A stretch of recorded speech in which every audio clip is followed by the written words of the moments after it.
क्रांतिवीर पिछले आधे घंटे से बस स्टैंड पर खड़ा बस के आने का इंतजार कर रहा था, लेकिन एक भी बस नहीं आ रही थी। क्या हो गया इस बस को? 10 बजे का ही समय था और अब तो 10:30 बजने वाले। इस तरह तो घर पहुंचने में बहुत देर हो जाएगी। तभी उसके मोबाइल की घंटी बजती है। उसकी स्क्रीन पर लिखा आ रहा था माला कॉलिंग। माला क्रांतिवीर की पत्नी का नाम था। उसने फोन उठाया। हेलो। अरे कहाँ रह गए तुम?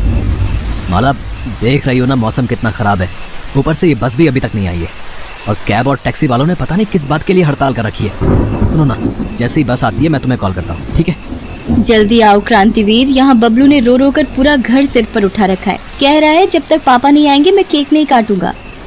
मैं समझ सकता हूँ माला, लेकिन फंसा हुआ हूँ, प्लीज तुम उसे समझाओ ना। मैं जल्दी। क्रांतिवीर ने फोन रखा ही था कि उसने देखा कि उसके पास 3-4 लोग खड़े हैं और उन सबके चेहरे ढके हुए थे। क्रांतिवीर उन्हें देखकर डर गया। ये लोग कौन है और इन्होंने अपना मुंह क्यों ढक रखा है? कहीं ये लोग कोई लुटेरे वुटेरे तो नहीं? क्या हो सकता है? तभी उनमें से एक आदमी उसके पास आया और बोला, माचिस है क्या आपके पास?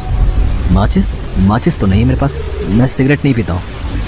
सिगरेट तो मैं भी नहीं पीता, लेकिन माचिस से सिर्फ सिगरेट ही तो नहीं जलाई जाती। वो ये बातें कर ही रहे होते हैं कि तभी वहाँ पर एक औरत भागती हुई आती है। ओफो, आज इस बारिश को क्या हो गया है, रुकने का नाम ही नहीं ले रही है। क्रांतिवीर ने देखा कि वो औरत जो भीगते हुए वहाँ आई है, उसने भी अपने चेहरे को ढक रखा है। क्या बात है, इस बस स्टॉप पर सभी चेहरा ढककर ही आते हैं क्या? क्रांतिवीर एक प्राइवेट बैंक में काम करता था। उसका तबादला कुछ दिनों पहले ही मायागंज में हुआ था। वो हमेशा अपनी बाइक से ऑफिस आता था, लेकिन आज सुबह जब वो घर से निकल रहा था तो क्या हुआ, बाइक स्टार्ट नहीं हो रही है क्या? नहीं माला, नहीं हो रही है। सुनो ना, मैं आज ऑफिस बस से चला जाता हूँ क्योंकि बहुत देर हो रही है। लेकिन शाम को टाइम से आ जाओगे ना? तुम्हें तो पता है ना आज बबलू का बर्थडे है और वो बिना तुम्हारे केक। एक तो बैंक में ज्यादा काम होने के कारण क्रांतिवीर को पहले ही देर हो गई थी, ऊपर से इस बारिश ने सब कुछ गड़बड़ कर दिया था। बारिश को देखते हुए क्रांतिवीर आज सुबह की अपनी और माला की बातचीत के बारे में सोच रहा था। तभी उसने देखा कि वही आदमी जिसने उससे माचिस मांगी थी, वो उस औरत के पास गया और बोला, माचिस है क्या आपके पास? उस औरत ने ना में सिर हिलाया। क्रांतिवीर ने उस आदमी को देखकर सोचा कि लगता है ये आदमी पागल है। इतनी देर से देख रहा हूँ, ये सभी से माचिस ही मांग रहा है। ऐसा क्या करना है इससे माचिस से? बारिश अब भी उसी रफ्तार से हो रही थी। क्रांतिवीर को समझ नहीं आ रहा था कि वो क्या करे। तभी उसने देखा कि 2 और लोग बस स्टॉप की ओर भीगते हुए आ रहे हैं। उन लोगों ने भी अपना चेहरा उसी तरह ढक रखा था। अरे ये क्या, इन दोनों ने भी अपना चेहरा ढक रखा है? आखिर बात क्या है? वो दोनों भी बस स्टॉप पर क्रांतिवीर के पास आकर खड़े हो गए। थोड़ी देर बाद वो आदमी जो सभी से माचिस मांग रहा था, वो उन दोनों के पास भी गया और वही सवाल उनसे किया, माचिस है क्या? उन दोनों में से एक आदमी ने अपना सिर सहमति में हिलाया और बारिश अब बंद हो चुकी थी। तभी एक बस उस बस स्टॉप की ओर आती हुई दिखी। क्रांतिवीर बस को देखकर बहुत खुश हुआ। हे भगवान, 12 बज गए, तब जाकर ये बस आई है। बस स्टैंड पर आकर रुकी। क्रांतिवीर जल्दी से बस में चढ़ना चाहता था, लेकिन तभी वो आदमी जो सबसे माचिस मांग रहा था, उसने क्रांतिवीर को जोर से खींचा। उस आदमी ने क्रांतिवीर को इतनी जोर से खींचा कि क्रांतिवीर दूर जा गिरा। क्रांतिवीर को उस आदमी पर बहुत गुस्सा आया। वो चिल्लाते हुए बोला, ओए, ये क्या बदतमीजी है, मुझे इस तरह क्यों खींचा? क्रांतिवीर की बात का उस आदमी ने कोई जवाब नहीं दिया, बल्कि उसने अपनी जेब से माचिस निकाली और उसकी तिली को जलाया और फिर बुझा दिया। फिर उसने तिली जलाई और फिर बुझा दिया। ये आदमी सच में पागल है। ये क्या कर रहा है? अचानक से उस आदमी ने ऐसी हरकत की जिसे देखकर क्रांतिवीर फिर से उस आदमी पर चीख पड़ा। उस आदमी ने बस स्टॉप पर रखी एक बड़े से बोतल को उठाया और उसमें भरी लिक्विड को बस के अंदर फेंक दिया और तुरंत ही माचिस की तीली जलाकर उसे भी बस के अंदर फेंक दिया। पल में ही बस धू-धू कर जलने लगी। ए, पागल आदमी, तुमने दिमाग को कहीं गिरवी रख दिया क्या? तुमने बस को क्यों जला डाला? क्रांतिवीर ने गुस्से में उस आदमी को एक थप्पड़ मार दिया और उसके मुंह पर पहने नकाब को भी खींच दिया। लेकिन कौन हो तुम और ये तुम्हारे चेहरे को क्या हुआ है?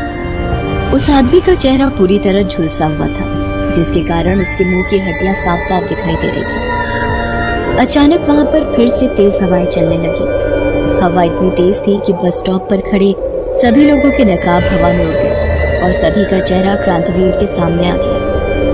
सबसे बड़ी आश्चर्य की बात ये थी कि सभी लोगों के चेहरे उसी तरह झुलसे हुए थे। ये कैसे हो सकता है? इन सबों के चेहरे झुलसे हुए कैसे हैं? अचानक वे जोर जोर से हंसने लगे।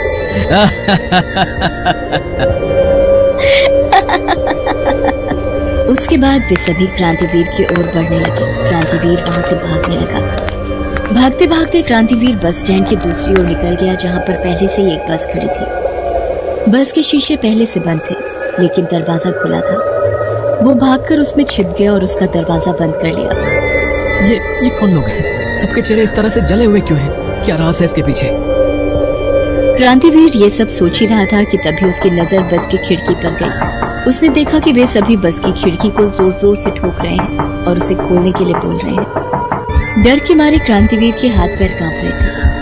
दिल की धड़कन जोर जोर से धड़क रही थी। अचानक बस की खिड़की पर उन लोगों में से एक ने जोरदार मुक्का मारा। खिड़की का शीशा टूट गया। उसके बाद वे सभी एक एक कर खिड़की के रास्ते ही बस में चढ़ने लगे। हे भगवान, इन लोगों ने खिड़की भी तोड़ दी। अब मैं कहाँ जाऊँ? तभी वे सभी उसके पास आए और सभी ने एक एक कर अपने पास से एक एक माचिस निकाली। ये लोग माचिस क्यों निकाल रहे हैं? क्या करने वाले हैं ये लोग? उन सभी ने माचिस की तीली जलाई और बस की सीट पर फेंक दी। बस धू-धू कर जलने लगी। उसके बाद हे भगवान, इन लोगों ने तो बस को आग लगा दी। क्रांतिवीर की ओर आग की लपटें बढ़ रही थी। वो जोर जोर से चीख रहा था, बचाओ बचाओ, अरे कोई मुझे बचाओ। चिल्लाते चिल्लाते क्रांतिवीर बेहोश हो गया और जब उसे होश आया तो वो हॉस्पिटल में था। उसकी पत्नी माला और बेटा बबलू चिंतित से उसके बगल में बैठे हुए थे। माया, बबलू, तुम लोग यहाँ? मैं बस स्टॉप से यहाँ कैसे आया? बस में तो आग लग गई थी। तभी जो आदमी उसे बेहोशी की हालत में बस स्टॉप से यहाँ लाया था, उसने उसे एक बात बताई। उसने बोला कि सालों पहले उस बस स्टॉप पर आतंकवादियों द्वारा बम विस्फोट किया गया था, जिसमें कई निर्दोष लोग झुलसकर मारे गए थे। तभी से हर रात उस बस स्टॉप पर वे आत्माएं भटकती हैं और लोगों को परेशान करती। उस रात क्रांतिवीर ने जो अनुभव किया वैसा ही पहले भी कई लोगों ने अनुभव किया था। जो व्यक्ति भी रात को उस बस स्टॉप पर जाता, वे आत्माएं उसे परेशान करती।